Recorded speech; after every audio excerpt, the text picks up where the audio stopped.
What is the greatest shitshow you have ever witnessed?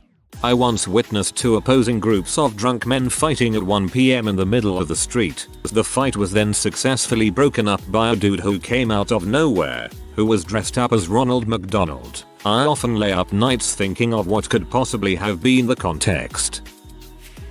I was at LAX on November 22 when a car crash near my terminal was mistaken for gunfire, prompting a mass panic and evacuation of the entire airport. At the time I was sitting at my gate waiting for boarding. I saw a uniformed woman run by. Looked like she worked somewhere at one of the stores. She was being chased by someone else in the same uniform.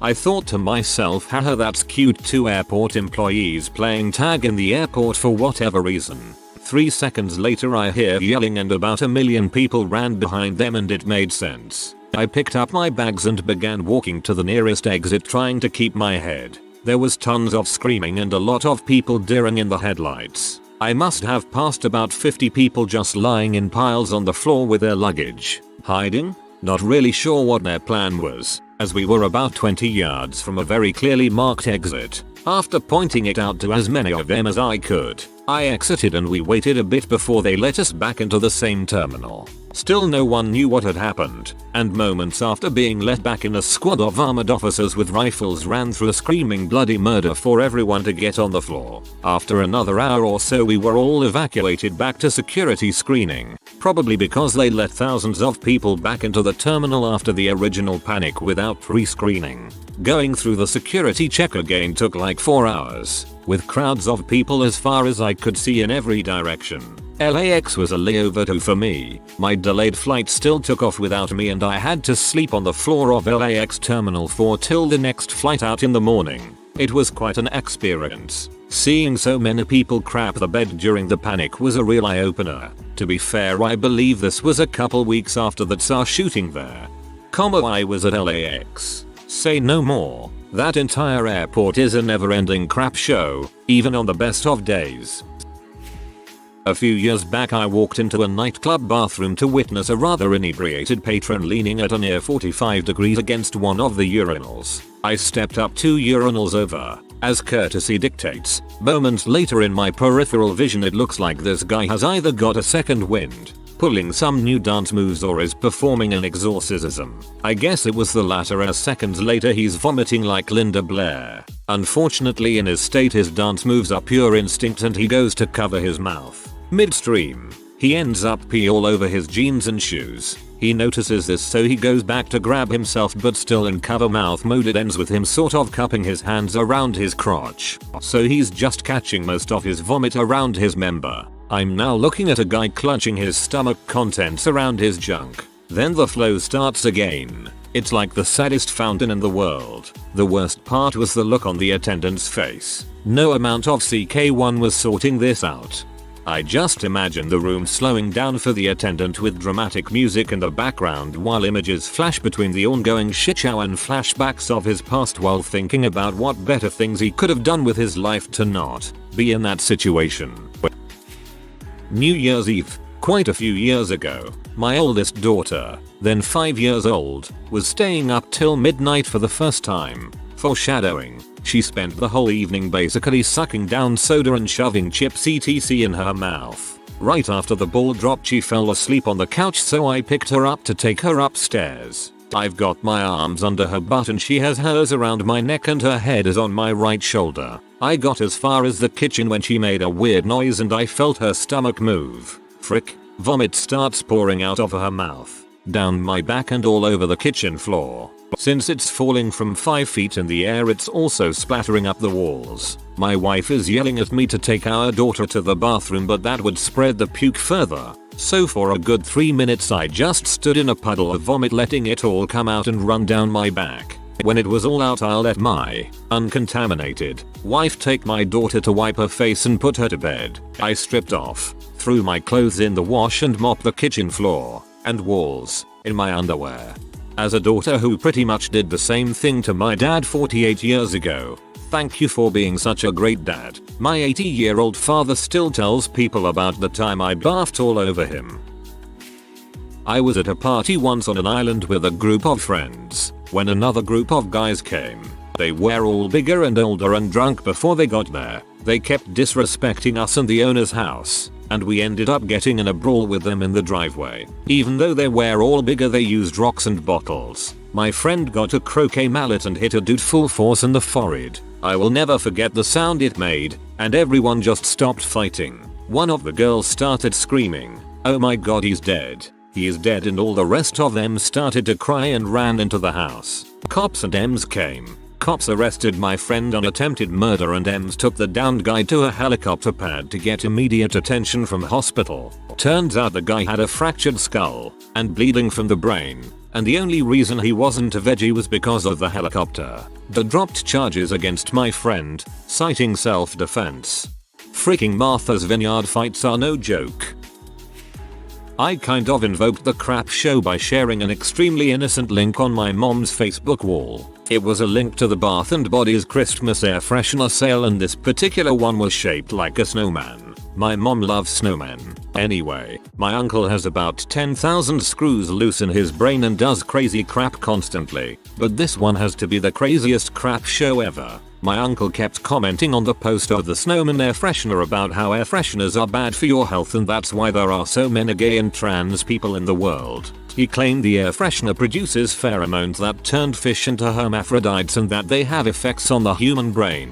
My mom kept telling his this crap was crazy, but he kept going on and on about it. Meanwhile, my gay sister is witnessing this entire thing and she's getting more and more pee by the minute. She's an amazing writer, so she wrote a long thought out post about what my uncle was saying. Of course this pee off my uncle and he kept insulting my sister, saying that she's only gay because she's too fat for any man to love her and including misinterpretations of Bible quotes. I deleted the post, but he ended up messaging my sister going on and on about how her lifestyle is wrong until she finally blocked him. We didn't talk to him for a really long time and he ended up going to counseling for a brief time. So he wrote a long thought out apology to both my mom and sister. Unfortunately he stopped going to counseling and he's back to his batshit crazy self. Luckily he moved to California now. Good thing there's no gay people there. St. Andrews Hall, downtown Detroit, year 2000. After buying a pre-sale ticket to an electronic show and waiting outside in the freezing cold for 2 hours, we left, only to discover a back door and just walked right in. There were drugs everywhere, which isn't that strange, but I mean people were shooting up and snorting off any flat surface they could find. One addict looked like he was dead on the floor and no one seemed to care. Other people were barfing everywhere. All this is going on among about 1,000 people dancing and raving. I see a couple fights break out. 3 people get carried out while completely passed out and obviously ODing on drugs. People having sex on the dance floor. And then, all of a sudden, all the lights came on and the entire place is flooded by D and ATF agents with automatic weapons drawn. They weren't shouting instructions, so I just bolted the frick out of there into the freezing cold parking lot. Earlier in the night, I told my friends that if crap went down we were to meet at a specific lamppost in the parking lot. They made fun of me for acting like their mom, but sure enough, everyone in the group ended up there and we left immediately to go an after party. I assure everyone, this did actually happen. I remember it very vividly because it's the only time I've ever had a gun pointed at me. St. Andrews Hall varies a lot based on what promoter is putting on the show. When you said electronic show I thought you meant an electronics trade show and I was confused about why so many people would be shooting up drugs there. I've told this story before but it was a pretty good shit show. The first wedding I ever went to was just a raging disaster. I didn't even know the couple. The groom was a friend of the guy I was dating so I got dragged along as the +1. The wedding was out on a golf course in summer so it was hotter than heck out there. We wait, and we wait, and we wait some more and I start thinking maybe the bride ran off. Then this white limo comes flying up the drive and literally screeches to a halt, burning off some tire. Turns out the limo company forgot to pick up the bride. It's 2 hours later than it should have been at this point when we finally get started, so the sun's going down. Naturally people do what they do and start taking pictures. And that's when the maid of honor hits the floor and has a grand mal seizure because the flashes set her off. So they call an ambulance and carry on with the ceremony, which was really awkward because the paramedics are there with this poor girl and the bride is saying her I do's and keeps looking over and shouting, "Tracy, I love you, I hope you're okay." I have no idea if her name was Tracy or not. I gave up and went home after the ceremony because it was late and I had stuff to do. The guy I was dating stayed for the reception though. According to him, the bride's mother got completely s-faced drunk and started screaming that her daughter's wedding had been ruined. So she turned over the table with all the gifts on it and stomped on as many of them as she could. It's a pity because I'm sure the couple were nice people that just had terrible luck. But when I think of shitshows, that's the one that comes to mind first.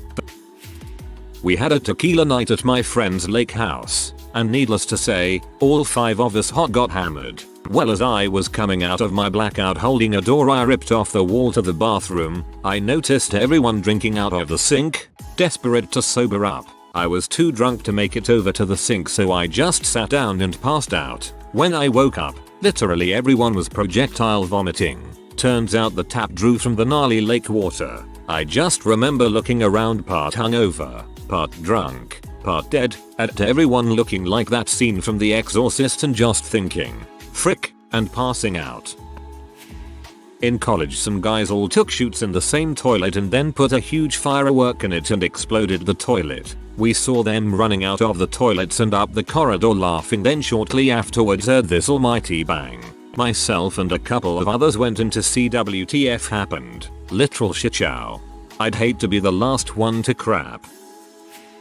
Had an agent in our office. His real name is Steve. After this story we call him Shitpants. One beautiful sunny California day, my secretary come to me with a stupefied look on her face. She tells me that Steve got out of his car, ran to the bathroom, then left the building in a hurry while shouting there a problem in the bathroom that need attention, and being the leader of the office, it was up to me to check it out. The walkway to the bathroom has a dark pebble tech floor, so it really wasn't my fault I couldn't make out what the piles of brown matter every foot leading into the bathroom were. Opening the door I was greeted by an unholy sight. The flooring in the bathroom is linoleum. White linoleum. Here is when I start to realize the piles are crap, and they're getting larger. I'm not sure why, if was in a voice looking for answers or just stupid curiously. I open the stall door and open what I would describe as Van Gogh's Starry Night in crap. All over the place. The walls, toilet, floor were covered. Shitpants had decided to try and get some work done before his colonoscopy, and apparently didn't realize he had just drank a gallon of Miralax. This was the day that I truly understood how important janitors are and will teach my kids to always give them the respect they deserve. How important are janitors? As a woman who's worked at several companies with other ladies who didn't understand proper hygiene or freaking human decency, I always treat the janitors extra nice. It works out well, they like me and usually answer any request quickly. But yes, they often get treated like subhumans and it pisses me off. Back in college, someone had apparently gotten a copy of the final from a test accidentally and passed it around to some of their friends. What I mean accidentally was that the professor always had old test questions that you could ask to see to study practice with, but apparently the old test ended up being the actual thing. Well, as you can imagine, that crap doesn't stay secret for long, and the whole thing blew up right after everyone had taken the exam and people realized what happened. The professor and the dean had to pull everyone in the course into a conference to discuss it because it was an exam that counted for so much of the grade, and so it wasn't like they could nullify the grade entirely or do a retest. Since it was finals week already, it was not the best decision to have an open forum because a lot of people started airing their grievances, with a lot of mudslinging going on too. In the end, I can't even remember what happened, but I think they ended up curving everyone's grade by a couple points since it was a no-win situation. No one intentionally tried to cheat, but an unfair advantage was given. It didn't happen today, but it's still a good story. I work in a bike shop. It's nothing special, not boutique or anything like that. Imagine a mom and pop sort of shop. Now imagine that this shop A has no air conditioning, and B, it's mid-July in Wisconsin with a humidity of 80%. So, it's a busy day on the floor. Our salesmen are working on selling, building, repairing bikes. This middle-aged gentleman walks in, slightly hunched over, maybe a $180, 200 pounds. He's got kind of a scrunched face and a balding head. Anyways, he walks in and practically grabs me by the shirt. This was the exchange. Sir, can I use your restroom please? It's urgent. Having never been confronted with a grown man asking for the bathroom urgently, I said sure. Mistake number 1. Mistake number 2 was getting this man to the bathroom in time. Fast forward about 15 minutes. The man gets out of the bathroom and waddles into the front. At this point I've forgotten about him. He approaches me, the only one kind enough to talk to him and rescue him I guess, and says, and I can't make this up, don't be embarrassed. What that meant, I still have no idea to this day. It wasn't the cryptic message that this man had left that was the first clue that I had indeed made a grave error in letting him use our restroom. It was the smell. I don't know how he did it, but that man had managed to spray liquid fecal matter over a large majority of the bathroom. By a large majority, I mean, from stem to stern it was covered in crap. The only conclusion that I can come to is that this man dropped his pants much less than fast enough. At T3 seconds, not facing the toilet. These are my CSI skills coming into play. He began his crap-fueled descent to the seat. At T2 seconds, there was a catastrophic O-ring failure, and the fuel tanks began dumping everything. At T3 seconds, there must have been at least 1 cubic meter of crap erupting from this man's butthole. At T5 seconds, the 180 turn had been completed, and he was finally sitting down, but the damage was done. 1 wall, caked in crap. 1 toilet seat, caked in crap. Even the toilet was caked in crap. And the smell, my god the smell. Remember the 80% humidity and mid-July? It was 94 degrees. We had to do a short-term evacuation of the shop. EMS was called. Emergency services arrived. Long story short, it was a mess. I'll never forget that though. I'll never forget what them man said. If I ever have a Challenger disaster, I will keep his words near and dear to my heart. Don't be embarrassed. Godspeed you brave shitter. Godspeed. TL. DR. Challenger exploded in crap-tastrophe in my bathroom. Posted this before, but it fits.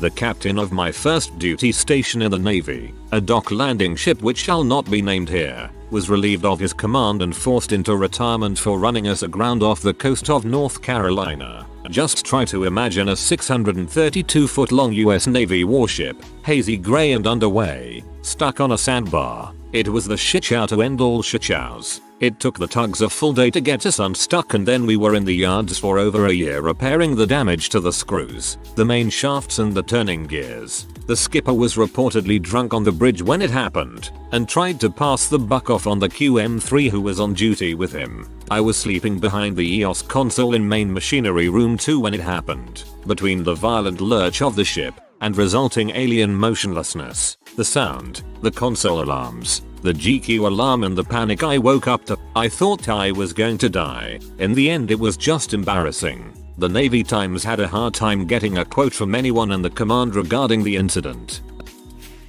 Walking back to my car one night after a performance, and heard shouting from the nearby parking lot. As it turns out, several drunk guys had locked the keys in their car, and one equally smashed girlfriend was screaming at them because they were idiots. Then she grabbed a rock and smashed the window of this very expensive looking car. All of them started screaming, and just then campus police showed up and I left. I later found out from a friend who worked with campus police that all of them were so drunk, they were at the wrong vehicle and as such had to pay for the damages.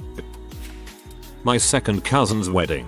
Everyone has a white trash branch of their family tree. This is part of mine. Let's start with the invitations. Hand delivered to the people in the same towns or surrounding to save on stamps. The other family members didn't get invitations mailed though. A few days before the wedding, they created a Facebook invitation and it was clear that this was because they only got a minimal amount of responses back and needed a more accurate count. Many people commented that they had no idea. The wedding was in a park under a big tent next to a shelter with picnic tables. It was October, outside in the Chicago area. It was snowing of course. My family got there early and immediately realized this was going to be a weird white trash Korean mixed wedding. We had only met the bride once or twice, not a close part of the family, and all we knew was that she was Korean. We didn't know she was first generation American. The bride was standing in the parking lot directing people. Everyone huddled in plastic folding chairs for the wedding. The colors of the wedding were camouflage and hunter's orange. Groomsmen wore camo vests with their tuxes and bridesmaids wore bright orange dresses. The music for the ceremony was a cousin manning an iPod poorly with no practice. Skip to the reception under the pavilion. The cake was piles of grocery store cupcakes on the side. The meal was a buffet of cut raw vegetables with Costco bottles of ranch, ice cold pasta casserole, and fruit trays. Then there was a homemade odd Korean BBQ. It was like mystery meat and the family members that were serving it didn't say what it was. It was also cold, there was no way to keep anything warm. Open bar was open coolers of canned beer and handles of booze. They hired someone to try and serve, but it just ended up being someone to pour the shots. Post-ceremony dancing, again on the iPod, until it fell from the top of the speaker and broke. I stepped in with my phone and a paid Spotify account. As wedding coordinator at a country club, I know what songs would get people up, and it wasn't an hour of Rat Pack songs. It was about this time that I realized that there is no photographer. I set up a couple cute photo ops but they were lost on these people. I would guess that more than 50% of the wedding guests left right after the lunch. 25% were trying to make the most of it by dancing and drinking, while the last 25% were forging the woods looking for stuff to burn in the outdoor fireplace. Did I mention it was freezing cold? No heaters provided. 3 walls to the tent. Blustery winds. The only saving grace of this wedding was the drunk groomsmen who snuck full bottles of booze into the trunk of my car towards the end of the night. The next day the bride said on Facebook that it was the wedding of her dreams, so at least she was happy. When I was in high school, I went to a house party on a really bad side of town. It ended up being pretty lousy, so we decided to leave and started heading home at around 2 or 3 am. About 5 minutes into the car ride home and I was mere seconds away from peeing my pants. In a panic, I ask my ride to pull over ASAP. We pull into this super sketchy 24 hours Walgreens in a notoriously ghetto neighborhood. But I didn't even care because if I had waited any longer I would have peed in the passenger seat. I ran inside and the cashier had to walk me to the back and unlock the bathroom for me. I finish and exit the bathroom, and the cashier was standing by the door so he could lock it. He locks the bathroom door and we both start walking back to the front of the store. We get about midway through the store when this woman stops him and starts yelling about needing him to unlock the glass case with the at-home paternity tests in it. So he follows her to the other corner of the store and I keep walking straight making my way towards the door.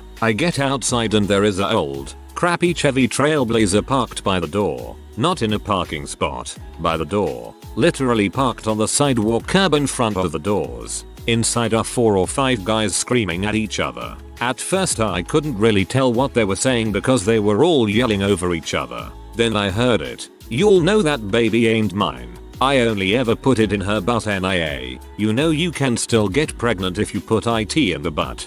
This is freaking hilarious. My senior year of high school, I played the Beast Prince in Disney's Beauty and the Beast. Being April in Northern California, it was considerably hot. Additionally, the mask I had was a teddy bear hood complete with a pound of stage makeup. To keep from sweating off the makeup, the crew had rigged a semicircle of box fans backstage to keep me cool when I wasn't on. We get to the transformation and the final scene and an electrical fire starts backstage. This triggers the fire alarm and on-stage sprinklers, soaking the orchestra. Because we were poor, we just used a fog screen to hide crew removing my makeup and mask. When the alarm went off, the fog guy dropped the fog machine and ran leaving it pointing right at my south pole. I happened to scream frick my dong just as the orchestra stopped playing. Also, I had to stumble downstage with half of my makeup off and awkwardly ad-lib with the other soaked actors for about 5 minutes while the director and staff silently tried to decide if they should move forward with the show. Needless to say, the orchestra picked up and the fire department showed up a few minutes later and ever since, nothing on stage or screen has intimidated me. Let me tell you about the time I had the cops called on me for poor telephone etiquette. So my boss at the time didn't work on site, preferring to check in with the supervisors by telephone. She got us into some financial trouble by signing a contract that we basically couldn't fulfill under the conditions she refused to change, so she was being a bit more hands-on than usual. At this point she was calling the office regularly to do things like spend an hour lecturing the site manager about how we weren't working fast enough, or ask if somebody was late because it was 15 minutes into their shift and she noticed they hadn't logged into the timesheet roster website. It was somewhat stressful. She'd regularly interfere in the system set up for quality control by personally calling people to demand explanations for errors. Anyway, we were all pretty intimidated by her phone calls, so when a pay dispute came up those of us involved decided to send her an email about it. She insisted on responding with a phone call, though we were kind of scared of getting fired, so we decided to ask to record the phone call so everything was, you know, on the record. Reader, she flipped the frick out. She not only refused to be recorded, she then refused to speak with us, asking for the phone to be given to the supervisor, and telling the supervisor to eject us from the building. When we said we wanted written confirmation of whether we were fired or not before we left, she decided we were occupying the building and called the police, who were deeply baffled by the whole affair. Incidentally, I posted this as a response to a thread a while back, and I guess I'll post it again here. It was a pleasant winter morning, and the bright sun shone down upon us kids on the playground. We 6th graders had settled into our customary 4-square game, in which the class annoyance, call him Brendan, was the server, and relentlessly targeted this other kid. For the purposes of this story, call him Jake. Eventually, Jake eliminated Brendan with an insanely lucky shot, which then caused Brendan to break down wailing. Altogether not an uncommon occurrence that Jake was targeting and bullying him, even though the opposite was true, as the outbursts were all too common with Brendan. We laughed it off, until I saw him on the phone as I used the bathroom after recess. 15 minutes later, his mom shows up in our classroom and launches an unbelievably profane tirade at both Jake and the teacher, who really didn't know what was going on, as she wasn't the recess monitor. The mom then grabbed Brendan's arm, told him to get his bags together, and Brendan was no longer seen again at the school. However, to make things more awkward, Brendan's younger sister still attended the school and would be picked up daily by their mom. Sometimes, Brendan himself would come to school and walk home with his sister, which would create an unbelievably awkward situation. As soon as he or his mom walked onto campus, the usual elementary school banter would transition into whispering and stares of fright from the population of the school. My 21st birthday, a friend had invited another friend who was also having a birthday and that no one else knew. She in turn brought a bunch of borderline white power skins and crust punks that no one had ever met before. They show up, break one of the host's crystal glasses her grandmother left her, and try to steal the keg we had put a deposit on before trying to leave. We get the keg shell back, and when they are backing out, they hit my car. I go up to a dude to verify the insurance information in case there's damage, and the guy hauls off and punches me in the side of the head. Now, I have a metal plate in my skull, so it didn't do much damage wise, but it still rung my bell a little bit. A friend sees what happens, and jumps into the fray. By the end of it, my friends were all fighting the other guys in what had turned into a 20+ person brawl. It only ended when the host's boyfriend comes out with his shotgun. This is Texas. Fires one shot into the air and tells the strangers that they better get the frick off the property before he buries them in the backyard. One of my fondest memories, although I don't hope to relive it. Well, we were at Chili's for lunch and this teenager was apparently on a first date with a girl. He mentioned it to the waiter about 15 times, and he was seriously being so horrible. We were just creeping and hearing his crap. The crap was as follows. Interrupted her every time she spoke. Started playing Pokemon Go and telling her she was dumb for not playing. Sprawled himself out in the booth and was lying down. Tried and failed hitting on the waitress. Mentioned that college is for nerds. Was wearing a wife beater and definitely skipped all arm and leg days. It was horrible. That must be the worst attempt at being the bad boy. Just wrote this, but it totally fits. One of my brothers had a shitstorm. Shitshow of a wedding. Announced they were pregnant right before the ceremony. Stealing their own thunder. Had it outdoors at the strange country club place. I don't know how to describe what it was, but they did not seem to understand how to do a wedding. It was windy. They had the ceremony outside. Chairs and other things blew away. They invited around 100 people. They had around half the people not bother to show up after RSVPing. The dessert, besides the wedding cake, never showed up, which worked out I guess with the number of people who were missing.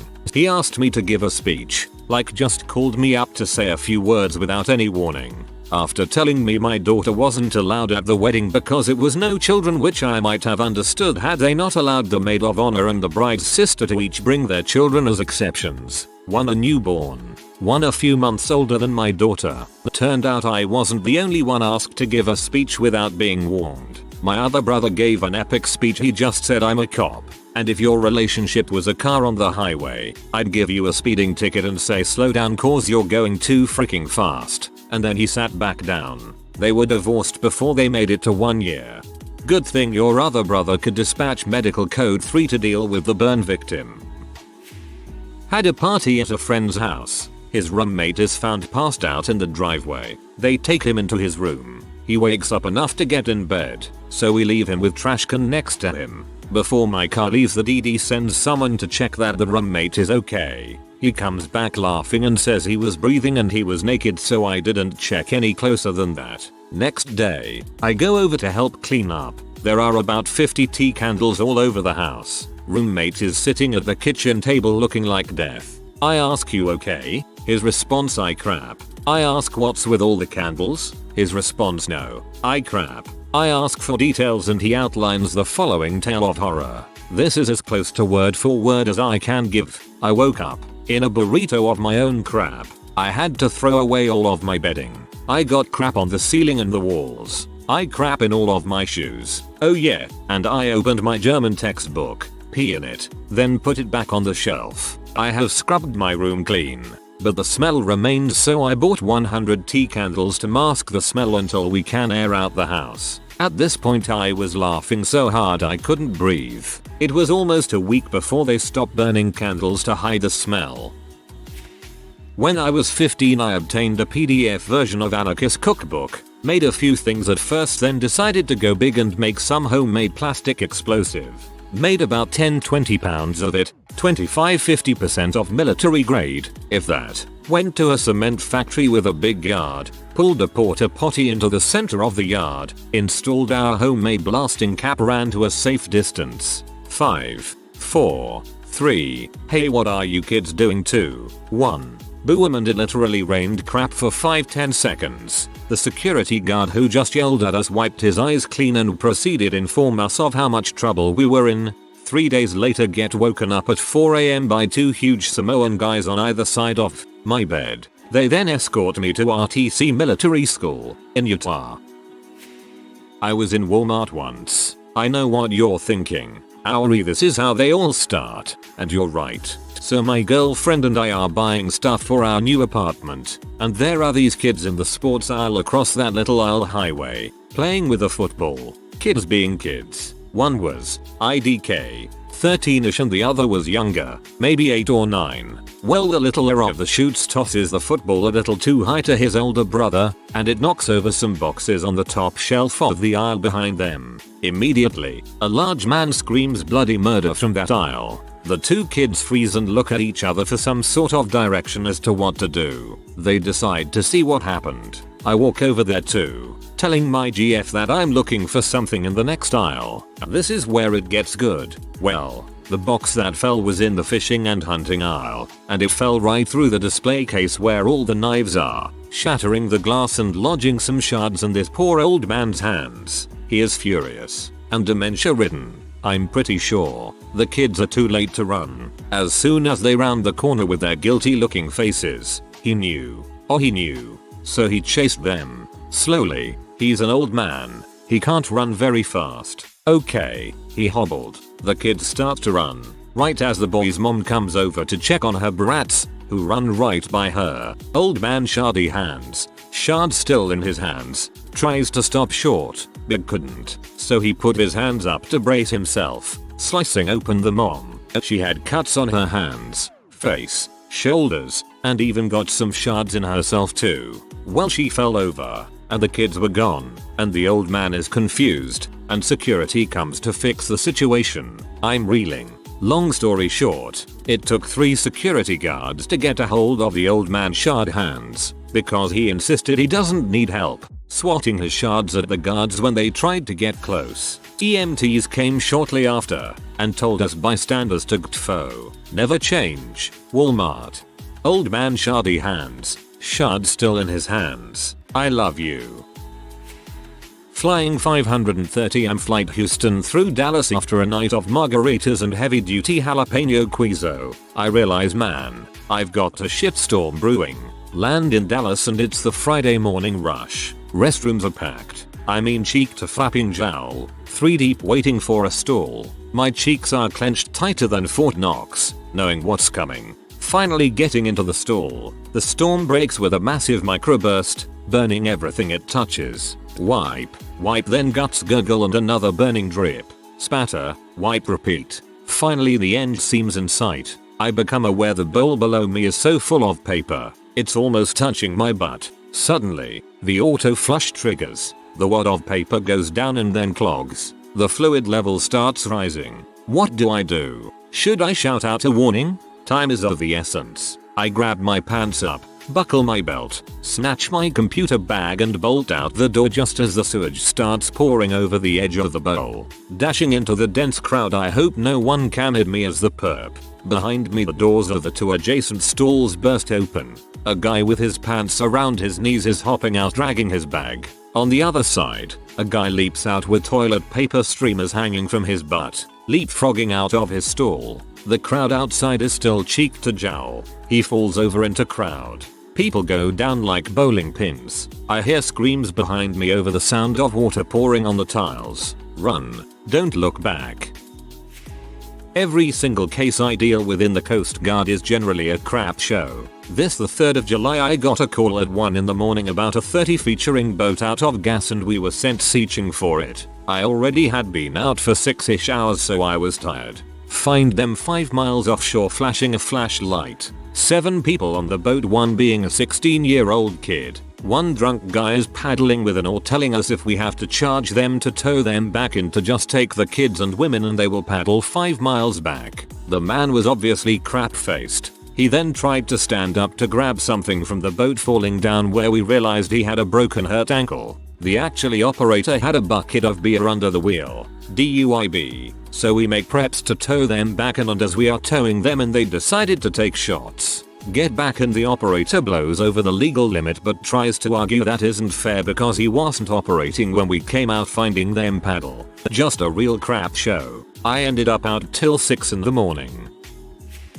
Alright, I'm probably wasting my time at this point but here it goes. So it all happens one faithful day in elementary school. I was about 9 or 10 and we are out playing soccer next to the field because they would never let us young little shoots use it. Anyway, at one point someone hits a speaker that was nearby with the ball, and we think, no biggie, it doesn't look like it got damaged or anything, so we continue playing. Finally, about 5 minutes later recess is over and they make everyone form lines in the playground so we can proceed to our classrooms. Weird school. And because we were about a 1,000 students or so, the process always took a while. While we are waiting there for our turn, out of nowhere comes a freaking swarm of bees and descends upon us like it's doomsday. What happened is that inside that old useless speaker lived a freaking swarm of bees, and they are pee off. Everybody in the schoolyard is getting stung and panics, so I bolt out of there and take refuge under a set of stairs, admiring the shitstorm, or bee storm, unfolding before my very eyes. All I can tell you is that by the time it was all over, there was a huge line to the infirmary that went around the building. I wasn't stung. Fateful. If you are new to the channel, you can subscribe. I publish new videos every day. Until then, check another video.